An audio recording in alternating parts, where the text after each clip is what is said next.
Morning, everybody. Well, we got a cicada in the process right now. Oh, I love it.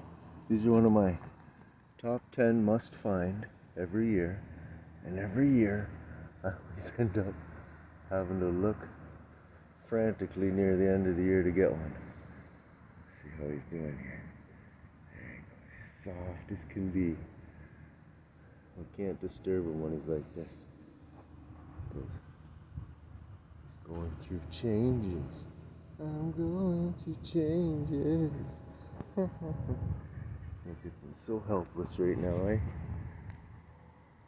Let's get some good macro shots of this guy. There you go, everybody. There is a cicada evolving, coming from its under the ground stage. They'll stay underground for like 15 years. 13, 17, it's all different. Yeah, look at those wings, just those little green wings that turn like paper.